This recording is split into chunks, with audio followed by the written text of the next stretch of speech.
ulaika alaihim salawatun min rabbihim wa rahmah wa ulaika humul muhtadun. Sadaqallahul azim wa balagha rasuluhun nabiyul karim wa nahnu ala dzalika minasyahidin wasyakirin walhamdulillahi rabbil alamin. Dalam ayat ini tegas Allah berfirman, walanabluwannakum, dalam taukid pasti dan pasti kami akan menguji kalian. Walanabluwannakum bisyai'in, dari sesuatu. Apa sesuatu itu? Minal khauf, dari rasa takut. Minal khaufi wal ju', rasa takut, lapar. Wa naqsim minal amwali wal anfusi was thamarat, ditanamkan juga rasa takut terhadap harta, kekurangan harta, hilangnya anggota keluarga yang kita cintai, dan kekurangan daripada buah-buahan. Wa basyiris sabirin, dan Allah mengatakan, dan beritakanlah gembira kepada orang-orang yang sabar. Siapa orang yang sabar dalam ayat ini yang Allah maksud? Alladzina idza asabathum musibah, yang apabila ditimpa musibah, apabila diberikan ujian. Ujiannya apa? Tadi Allah sudah sebutkan. Ujiannya apa? Baik kekurangan buah-buahan, rasa takut, meninggalnya anggota keluarga, banyak hal. Alladzina idza asabathum musibah, yang apabila ditimpa musibah, qalu, maka mereka mengatakan inna lillahi wa inna ilaihi raji'un. Jadi ini kalimat istirja'. Kalimat istirja' ini apa? Setiap mendapatkan musibah apapun, baik dalam bentuk harta, meninggalnya anggota keluarga, bahkan musibah-musibah yang terbesar adalah al-musibah fid din. Musibah yang terbesar di dalam Islam adalah musibah agama. Apa bentuk musibahnya? Meninggalkan sholat 5 waktu. Ini musibah bukan? Musibah. Ada disebutkan dalam hadis orang yang meninggalkan sholat asarnya dengan sengaja seperti orang yang kehilangan seluruh anggota keluarganya dan hartanya. Coba bapak-bapak, ibu-ibu bayangkan, meninggalkan sholat asar dengan sengaja seperti seseorang yang kehilangan seluruh anggota keluarga dan hartanya. Jadi musibah yang sebenarnya musibah fid din. Musibah dalam agama. Musibah dalam agama ini apa? Hilangnya kemampuan kita untuk mentaati Allah Subhanahu wa ta'ala. Hilangnya kemampuan untuk mengingat Allah. Hilangnya kemampuan untuk membaca kalam Allah. Hilangnya kemampuan untuk melaksanakan silaturahim. Hilangnya kemampuan untuk sujud kepada Allah. Ini musibah yang sebenarnya. Maka ayat ini dikuatkan dengan surat Al-Fajr ketika Allah mengatakan bagaimana sih bentuk kasih sayang Allah. Allah mengatakan fa'ammal insan. Ini juga bentuknya ujian. Adapun manusia idza mabtalahu rabbuh, kalau Allah kasih ujian, ujiannya bentuknya apa? Fa'akramahu, dikasih nikmat yang banyak. Ternyata diberikan nikmat yang banyak, ini belum tentu hadiah. Bisa jadi ini apa? Ini ujian ataupun istidraj. Tadinya nggak punya apapun, kemudian diberikan nikmat, lupa sama Allah. Ketika susahnya rajin dekat sama Allah. Ketika diberikan harta, pangkat, jabatan, dia lupa kepada Allah. Fa'akramahu wa na'amahu, kasih nikmat terus sama Allah. Fayaqulu rabbi akraman, dia nyangka Allah sayang sama saya. Wa amma idza mabtalahu faqadara alaihi rizqah, sedangkan ketika disederhanakan rezekinya, dicabut jabatannya, diambil salah satu anggota keluarganya, ini sifat manusia. Fayaqulu rabbi ahanan, dia bilang Allah udah gak sayang lagi sama saya. Jadi dia meletakkan kasih sayang Allah di dalam apa? Di dalam kesenangan, pangkat, jabatan. Dan dia menyangka tanda Allah benci kepada seorang hamba disederhanakan. Dalam ayat ini Allah bantah, kalla, sekali-kali tidak. Di dalam Islam maupun dalam akidahnya Ahlus Sunnah wal Jamaah, kasih sayang Allah sama sekali tidak Allah letakkan dalam hal seperti ini.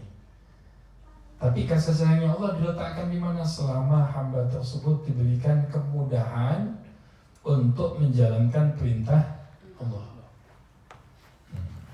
Jadi orang yang seperti ini, coba ada satu orang susah, fakir dan miskin yang gak punya apapun, tapi taat sama Allah. dibandingkan ada 1 juta orang kaya, punya jabatan tapi nggak punya agama. Anda mau tanya mana yang lebih mulia? Yang miskin tapi taat kepada Allah. Karena ukuran kebahagiaan, ukuran kesenangan, Nabi tegaskan dalam hadis yang dikeluarkan Imam Tirmidzi, mafhumnya apa? Innallaha yu'ti dunya liman yuhib liman la yuhib. Allah berikan dunia kepada siapapun. Coba dilihat dalam keseharian kita. Ada orang yang gak pernah ibadah sama sekali, tapi kalau Ustaz uangnya banyak banget dapatnya, perasaan hartanya makin banyak, jabatannya makin tinggi. Allah memang bilang, Nabi katakan Allah memberikan dunia kepada siapapun. Liman yuhib, liman la yuhib, yang Allah cinta dari orang yang beriman ataupun tidak, semua Allah kasih. Bahkan kita melihat di depan mata kita, tetangga kita kah, apalagi banyak non muslim kan di sini jauh ekonominya lebih di atas umat Islam. Lalu di mana kasih sayang Allah? Nabi tegaskan, lakinnallaha la yu'tidin, tapi Allah enggak sembarangan ngasih agama. Enggak sembarangan dipilih menjadi seorang mukmin, seorang muslim, seorang muslimah. Tidak sembarangan untuk dipilih untuk mendekat kepada Allah, illa liman ahab, melainkan hanya hamba-hamba yang dicintai Allah Subhanahu wa taala. Maka Allah menegur dengan keras orang yang tidak menghargai nikmat iman, sampai Allah mengatakan wala tahinu wala tahzanu wa antumul a'launa in kuntum mu'minin. Apa tahinu? Jangan merasa hina. Jangan pernah kita orang beriman merasa hina di depan orang kaya, jangan. Wala tahzanu, jangan juga merasa sedih. Wa antumul a'laun, kata Allah, kalian ini orang yang sudah aku tinggikan, dengan syarat kalau kalian beriman kepada Allah. Artinya kemuliaan yang hakiki, kemuliaan yang sebenarnya adalah terletak di dalam sejauh mana keimanannya kepada Allah dan sejauh mana dia menjaga iman dan Islamnya kepada Allah Subhanahu wa ta'ala. Maka setiap kita pasti akan diberikan ujian. Bahkan di dalam Al-Quran, dalam surat Al-Ankabut, Allah mengatakan, ahasiban nas an yutraku ayyaqulu amanna wa hum la yuftanun. Apakah manusia dibiarkan saja mereka mengatakan saya sudah beriman? Antum mukmin enggak? Wah, ana beriman dong Ustaz. Antum muslim enggak? Ana muslim. Apa kata Allah? Ahasiban nas an yutraku. Apakah manusia dibiarin saja ngaku beriman? Wa hum la yuftanun, sedangkan mereka belum diuji. Walaqad fatanna alladziina min qablihim. Kata Allah, dulu kami telah menguji orang-orang terdahulu. Falaya'lamannallahu alladziina shadaqu wa laya'lamannal kadhibin. Setelah diuji Allah tahu siapa yang betul dalam keimanannya, siapa yang konsisten dalam keimanannya, siapa yang komitmen dalam keimanannya, siapa yang berdusta di dalam keimanannya. Maka Bapak Ibu yang dimuliakan Allah Subhanahu wa taala, di sini kelihatan. Maka kalau orang bilang kalau mau lihat umat Islam, lihat ketika sholat Idul Fitri dan Idul Adha. Ramai enggak? Ramai penuh. Mau lihat orang beriman, lihat ketika sholat subuh, lihat ketika sholat Isya. Bahkan sholat subuh dan sholat Isya ini nggak bisa dibandingkan dengan seluruh sholat sunnah. Bahkan yang membedakan mana orang-orang yang beriman, yang tulus dengan keimanannya, ketika mereka mampu menjaga sholat Isyanya dengan sholat subuhnya. Dulu zaman Rasulullah, orang-orang munafik ini kalau sholat ini waktunya waktu siang saja, biar kelihatan sama Rasulullah. Ini orang-orang munafik yang menyembunyikan kemunafikannya padahal hatinya apa? Kafir. Kenapa? Sholatnya di sebelah Nabi. Tapi pas giliran nggak ada lampu, dulu belum ada lampu di Madinah, baru dipasang lampu di Madinah zamannya Miqdad ibn Aswad. Jadi pas Isya, subuh, ini mereka nggak keluar. Dia sangka Nabi tidak melihat. Ini salah satu mukjizatnya Rasulullah. Dalam hadis Nabi bisa melihat dari belakang. Tahu Nabi. Dan malaikat Jibril selalu mendampingi Rasulullah dengan wahyu. Ya Muhammad, hati-hati. Ada lebih 70 orang munafik di sekitarmu yang menutupi kekufurannya dengan keislamannya. Nah, ini nikmat yang paling mahal yang Allah berikan kepada kita, Bapak Ibu yang mulia, adalah nikmat iman. Maka kita minta kepada Allah di bulan suci Ramadan segala usaha, baik pelaksanaan sholat tarawihnya, witirnya, puasa di bulan Ramadan, ini tujuannya tidak lain tidak bukan Ini hanya sekedar wasilah untuk menjaga keimanan kita. Dan Allah mengatakan ya ayyuhalladzina aminu. Wahai orang-orang yang beriman, berimanlah kamu. Maksudnya apa Ustaz? Kan udah beriman. Maksudnya wahai orang-orang yang beriman, tingkatkanlah apa? Keimananmu. Al-Imam Bukhari menjelaskan al-iman yazid wa yanqus. Nah, ini sampai ada bab dalam Sahih Bukhari ya. Catat ingat, sampai ada babnya dalam Sahih Bukhari. Judulnya al-iman yazid wa yanqus. Iman itu naik dan turun. Kalau zaman Rasulullah dan para sahabat iman naik terus. Ini kalau kita di akhir zaman ini bukannya naik dan turun. Bukan. Bisa keluar dan masuk. Kata Nabi, yusbihu rajulun mu'minan wa yumsi kafiran. Ada yang pagi harinya masih beriman, pagi harinya masih sujud, sore harinya telah keluar daripada agama Allah. Ada yang sore harinya masih beriman, pagi harinya sudah keluar daripada agama Allah. Kenapa? Kenapa? Nabi jawab, yabi'u dinahu bi'aradin minad dunya. Dia jual keyakinannya, dia jual keimanannya, bahkan dia jual sholatnya seperti nggak ada harganya. Dia tukar dengan kepentingan dunia. Makanya di bulan Ramadan adalah bulan yang penuh dengan keberkahan. Ini kita nggak tahu Allah rahasiakan malam Lailatul Qadar. Kita ngumpulnya di malam ganjil mana, nggak taunya Allah sediakan di malam ganjil mana. Ini rahasianya siapa? Rahasianya Allah Subhanahu Wa Taala. Tapi kita terus anggap baik. Nah, kita bukan ibadah pas cari malam Lailatul Qadar, tidak. Tapi kita beribadah karena Allah Subhanahu Wa Taala mau ada Lailatul Qadar ataupun tidak, kita tetap menyembah siapa? Allah Subhanahu Wa Taala. Nah, ini kata Imam Ghazali, hakikat pencinta sejati, dia tidak mengharapkan surga dan neraka daripada ibadahnya. Tapi yang diharapkan ridhanya siapa? Allah Subhanahu Wa Taala. Rasulullah dulu diusir dari kota Taif karena dilempari batu sampai berdarah, dicaci, dihujat, dimaki, difitnah. Apa Nabi doain kehancuran untuk bangsa Taif? Tidak. Apa kata Rasulullah? Illam yakun bika alayya ghadabi fala ubali. Yang penting Allah ridha sama saya nggak peduli. Nah, turun malaikat gunung nawarin, ya Muhammad, kalau kamu mau nih gunung kita angkat, kita benturin, kita hancurin kepada orang-orang yang memfitnah dan menghujatmu. Apa Nabi SAW mengatakan, Allahumma hdi qaumi fa innahum la ya'lamun. Ya Allah, berikan hidayah kepada kaumku karena mereka tidak tahu. Ini sifat yang Rasulullah bentuk. Artinya apa? Nabi nggak perhatikan sekelilingnya, tapi yang penting apa? Keridhaannya siapa? Allah Subhanahu Wa Taala. Maka kita mohon kepada Allah lagi dan lagi. Ini sudah malam keberapa? 22, 23. Malamnya malam ganjil ya? Malam ke-23. Kita minta kepada Allah berikan kekuatan dalam menyelesaikan Ramadan kita. Walaupun udah banyak yang mulai pada agak tepar-tepar dikit. Kenyang insya Allah nikmat. Nah, sebetulnya Ramadan dari sisi kesehatan ini subhanallah dibuktikan. Ternyata lapar yang kita rasakan selama 13 sampai 15 jam itu terbayar hanya dengan minum 5 menit. Maka ulama mengatakan itulah nikmatnya dunia, nafsu.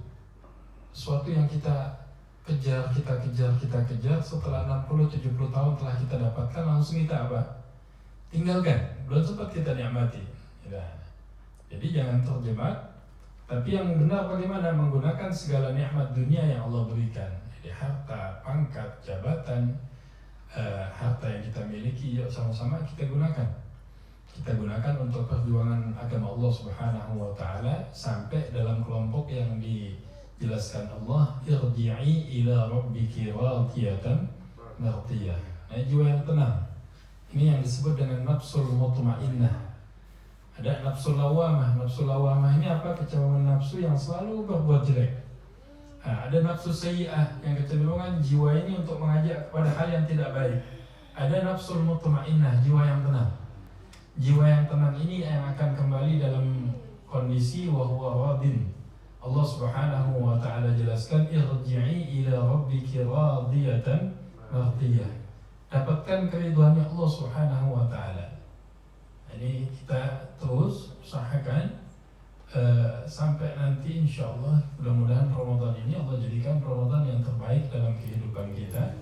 Apabila saatnya nanti Allah panggil kita, Bapak Ibu yang mulia, saya, kita semua, ya nggak ada harapan lagi, Allah panggil saya dalam kondisi husnul khatimah. Banyak ulama-ulama dulu sekarang sampai doa sama Allah, ya Allah kalau seandainya Kau panggil hamba, ya Allah jangan pernah dalam kondisi menyusahkan siapapun. Banyak orang soleh terdahulu mereka meninggal dengan waktu meninggal yang simple, tidak menjadi beban keluarganya. Karena kalau anak-anak ini kadang ngasuh orang tua ini letih. Nggak ada orang tua ngasuh anak letih. Atau kedua orang tua punya anak sakit, nggak ada yang didoain, ya Allah kalau mau yang terbaik meninggal udah cepetin, nggak ada. Kita ngasuh kedua orang tua kita yang 70-80 tahun suka berpikir begitu. Ya Allah sudah berikan aja yang terbaik, ya Allah udah capek ngurusinnya, ya Allah capek ganti pampersnya.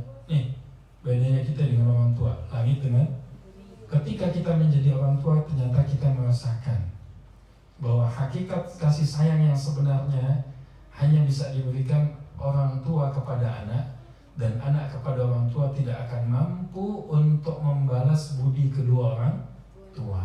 Maka Allah mengatakan wabil walidaini ihsana, kepada kedua orang tua ini berbuat baik. Ada satu dosa yang balasannya Allah segerakan di dunia dalam hadis apa? Uququl walidain, durhaka kepada kedua orang tua. Di bulan Ramadan kita sempatkan juga untuk silaturahmi, telepon. Maka ada pertanyaan, Ustaz, bagaimana kalau orang tua kita ini sudah meninggal? Maka bakti yang terbaik kepada kedua orang tua kita yang sudah meninggal, sedangkan kita masih merasa punya dosa kepada keduanya, yang pertama mendoakannya. Maka dalam setiap doa para alim ulama mensyaratkan syarat dikabulkannya doa, salah satunya apa? Jangan lupa untuk mendoakan kedua orang tua. Baca Rabbighfirli wa liwalidayya warhamhuma kama rabbayana shaghira. Sampai ulama mengatakan kalau ini nggak diselipkan dalam doa kita, ini doa yang gantung di langit. Termasuk harus baca sholawat, mendoakan kedua orang tua, mendoakan kaum muslimin wal muslimat. Nah, ini yang kedua, berbakti kepada teman-teman sahabat dekat kedua orang tua kita. Nah, jadi pernah terjadi Abdullah bin Umar lagi naik onta. Dia lagi pakai sorban, bawa harta yang banyak, yang lain sama teman-teman yang lain. Ketemu sama orang Badui. Badui paham Bu ya? Ada orang gunung. Langsung dicopot tuh, dikasih uangnya, kendaraannya. Bingung pengawalnya Abdullah bin Umar. Tanya, kenapa seperti ini ya Abdullah? Abdullah ini anaknya siapa? Sayyidina Umar bin Khattab. Apa beliau mengatakan? Ini Badui. Ya, Arab Badui kalau kita bilang ini orang kampung nih. Dia punya ayah, ayahnya dekat sama ayah saya. Saya pernah dengar Rasulullah bilang, min abawal bir, sebaik-baik kebaikan adalah engkau berbuat baik menjalin hubungan kepada orang yang pernah dekat dengan almarhum ayahmu atau kedua orang tuamu. Dan ini Rasulullah lakukan. Nabi kalau bagikan makanan, dibagi makanan lebih dulu kepada sahabat-sahabat dekatnya Sayyidatuna Khadijah. Khadijah siapa? Radhiyallahu ta'ala anha, istrinya Nabi. Ini selalu. Nah, Nabi SAW mengatakan bakti kita kepada kedua orang tua yang sudah meninggal salah satunya apa? Tetap menjalin komunikasi baik dengan sahabatnya, dengan teman-temannya, dengan kerabatnya. Ini bagian daripada min abawal bir, sebagian daripada bentuk kebaikan yang diperintahkan Nabi SAW. Yang ketiga, ulama mengatakan jangan lupa kalau kita mampu dalam waktu dekat ataupun letaknya dekat, kita ziarah, menziarahi makamnya. Karena perintah ziarah kubur ini ada perintahnya. Jadi bukan hal yang dilarang, bahkan masyhur. Yang Nabi SAW mengatakan perintah ziarah kubur fa innaha tudzakirukumul akhirah, untuk mengingatkan kita satu kepada kematian, yang kedua mengingatkan kepada kampung akhirat. Maka setiap lewat makam sunnah mengucap assalamualaikum ahlal diyar atau assalamualaikum ahlal kubur, atau nggak bisa pakai bahasa Indonesia assalamualaikum wahai penghuni kubur, wa inna insyaallah bina lahikun, insyaallah kami akan menyusul. Nah, ini kalau melewati pemakaman orang Islam. Namun tidak diperbolehkan mendoakan pemakaman non-muslim. Karena dia mengingkari tentang tauhid kepada Allah Subhanahu wa taala. Bahkan ada perintah dalam Al-Qur'an untuk mendoakan orang yang muslim yang sudah meninggal lebih dulu. Rabbana ighfir lana wa li ikhwanina alladhina sabaquna bil iman. Ini saja mudah-mudahan ada manfaatnya. Allah berikan terus kita semangat, kekuatan, dan Allah berikan kita husnul khatimah. Ini tinggal kurang lebih 7 hari lagi. Minta sama Allah, ya Allah berikan husnul khatimah. Kalau Allah sudah berikan husnul khatimah, insya Allah semuanya jadi mudah. Terus kita doakan juga nih bapak-bapak, ibu-ibu yang istiqomah di hari biasa datang. Ini hajat kita mau bangun masjid, mudah-mudahan dimudahkan Allah Subhanahu wa taala, lancar, dan kita yakin insya Allah mudah-mudahan masjid ini jadi maslahat untuk seluruh umatnya Rasulullah. Tidak hanya orang Indonesia, bahkan seluruh negara insya Allah juga bisa ambil manfaatnya. Dia bisa datang, bisa sujud di tempat ini, bisa ibadah, bisa memohon kepada Allah. Doakan juga mudah-mudahan seluruh para alim ulama seluruh dunia juga bisa mengunjungi tempat ini. Ini nggak menutup kemungkinan. Innama amruhu idza abada syai'an ay yaqula lahu kun fayakun. Bagi Allah tidak ada yang sulit, cukup kaf dengan nun aja. Jadi terjadi. Allah mau jadi, Allah nggak mau nggak jadi. Nggak ada yang mustahil buat siapa? Buat Allah Subhanahu wa taala. Subhanakallahumma bihamdika asyhadu an la ilaha illa anta astaghfiruka wa atubu ilaik wa a'fu minkum billahi taufiq wal hidayah. Assalamualaikum warahmatullahi wabarakatuh.